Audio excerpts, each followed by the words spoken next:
dalam video ini saya akan menjelaskan materi terkait konsep dasar manajemen kurikulum dan ruang lingkup manajemen kurikulum.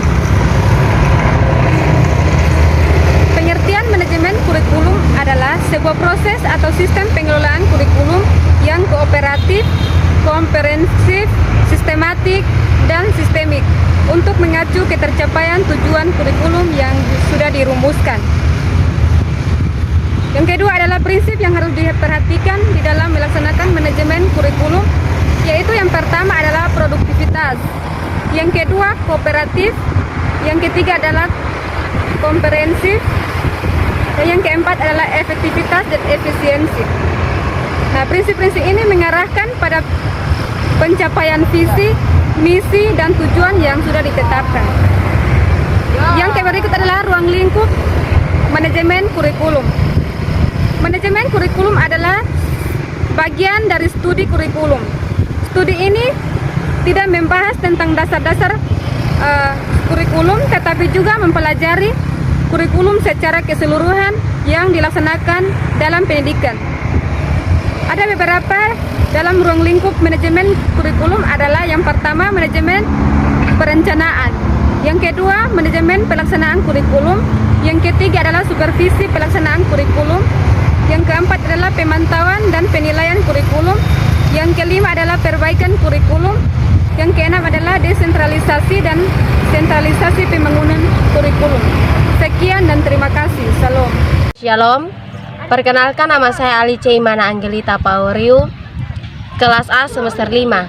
Pada video kali ini saya akan menjelaskan materi yang saya akan bawa tentang manajemen perencanaan kurikulum. Manajemen perencanaan kurikulum. Perencanaan kurikulum adalah perencanaan kesempatan-kesempatan yang dimaksudkan untuk membina siswa ke arah perubahan tingkah laku yang diinginkan dan menilai sampai mana perubahan yang telah terjadi pada siswa. Ada 5 hal yang mempengaruhi perencanaan dan pembuat manajemen perencanaan kurikulum. Yang pertama itu filosofis, yang kedua materi, yang ketiga manajemen pembelajaran, yang keempat pelatihan guru, dan yang kelima sistem pembelajaran. Yang kedua yaitu manajemen perorganisasian dan pelaksanaan kurikulum. Manajemen perorganisasian dan pelaksanaan kurikulum berkenaan dengan semua tindakan yang berhubungan dengan perincian dan pembagian semua tugas yang memungkinkan terlaksana. Manajemen pelaksanaan kurikulum bertujuan supaya kurikulum dapat terlaksana dengan baik. Dalam hal ini, manajemen bertugas menyediakan fasilitas, material, personal, dan kondisi supaya kurikulum dapat terlaksana. Pelaksanaan kurikulum dibagi menjadi 2, yaitu pelaksanaan kurikulum tingkat sekolah, yang dalam hal ini langsung ditangani oleh kepala sekolah. Yang kedua, pelaksanaan kurikulum tingkat kelas, yang dalam hal ini ditugaskan langsung kepada para guru. Sekian dari materi saya, terima kasih. Halo, selamat siang. Perkenalkan, nama saya Agnes Roselinati. Di sini saya akan menjelaskan tentang supervisi pelaksanaan kurikulum dan penilaian kurikulum.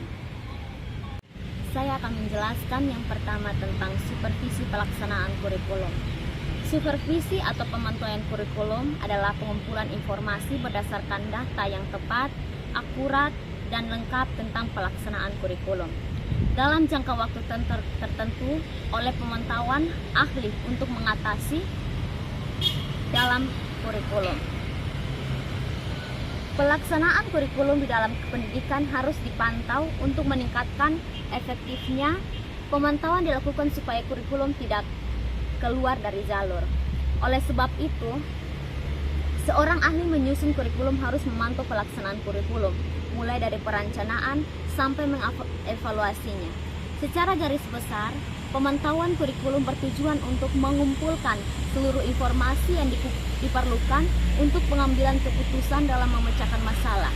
Dalam tataran praktis, pemantauan kurikulum memuat beberapa aspek, yaitu sebagai berikut. Yang pertama, peserta didik dengan mengidentifikasi pada motivasi belajar, keaktifan, kreatif, cara belajar, prestasi belajar, hambatan dan kesulitan yang dihadapi. Yang kedua, tenaga pengajar. Dengan memantau pada pelaksanaan tanggung jawab, kemampuan kepribadian, kemampuan kemasyarakatan, kemampuan profesional dan loyalitas terhadap atasan. Yang ketiga, media pengajaran dengan melihat pada jenis media yang digunakan, secara penggunaan media, pengadaan media, memelihara dan perawatan media.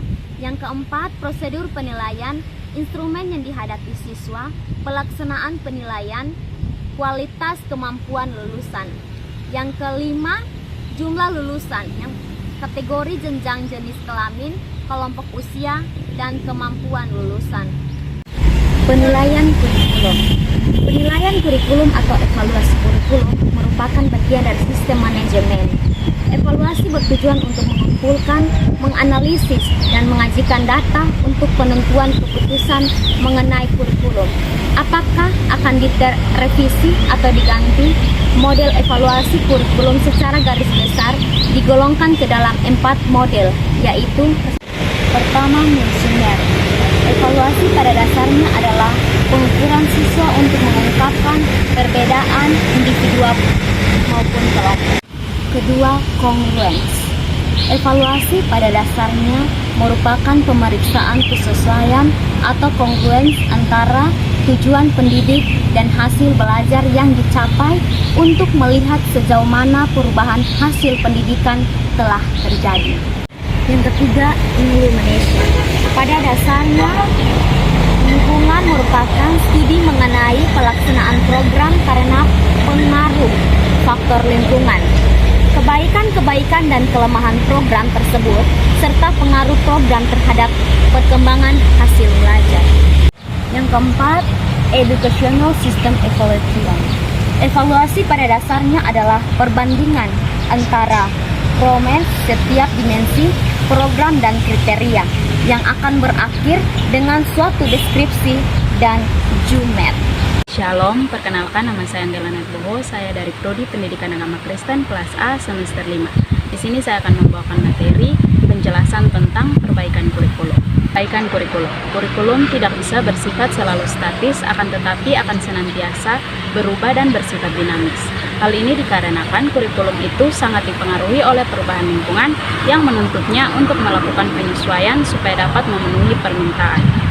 Perbaikan kurikulum intinya adalah untuk meningkatkan kualitas pendidikan yang dapat disoroti dari 2 aspek, yaitu proses dan produk.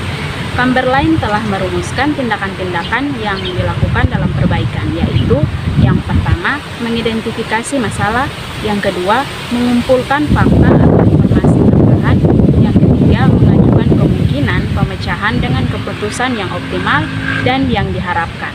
4. Memilih pemecahan sebagai percobaan. Yang kelima, evaluasi.